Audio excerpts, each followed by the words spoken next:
বাংলা পঞ্জিকায় একটি বছরের শেষ, শুরু আরেকটির, আর নতুনকে বরণে হাজারো আয়োজন। জাতি, ধর্ম, বর্ণ সবকিছু ছাপিয়ে এই আয়োজনের কেন্দ্রে নির্মল এক আগামী প্রত্যাশা।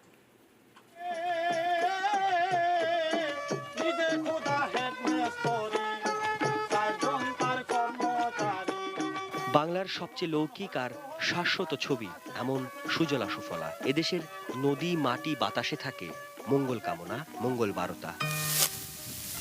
ইতিহাসবিদদের মতে বৈদিক যুগে বাংলা সাল শুরু হতো অগ্রহায়ণে। তবে সম্রাট আকবর ফসলের মাস হিসেবে বৈশাখকে প্রথম ধরে বাংলা বর্ষপঞ্জি চালু করেন। সেই থেকে আজ 1425-এর শেষ, 26-এর শুরু।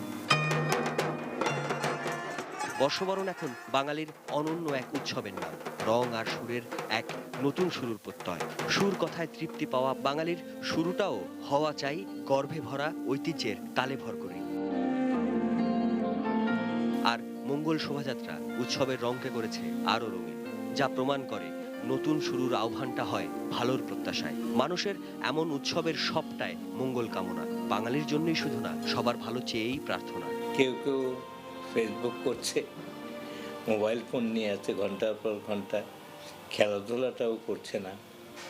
বাঙালির জীবনযাপনে একটি মেলামেশা ছিল, আলোচনা সভা, সাংস্কৃতিক অনুষ্ঠান, কখনো রবীন্দ্র জয়ন্তী করা, কখনো নজরুল জয়ন্তী করা, এইসব জিনিসগুলো যেন এখন আমরা কমে গেছে বলে দেখছি।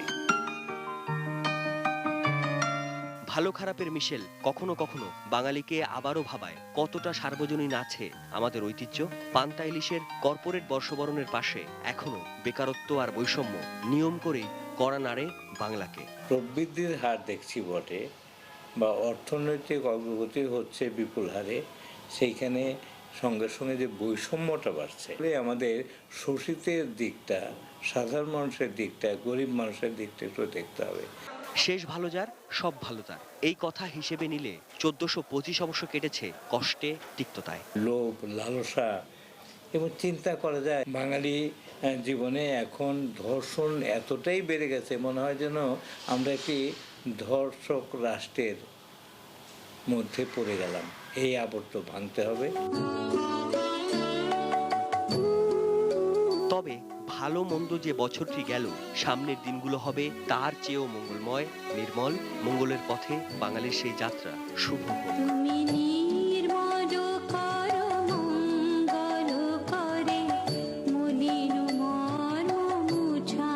সাদাত হাবিবি সেতু, ATN নিউজ, ঢাকা।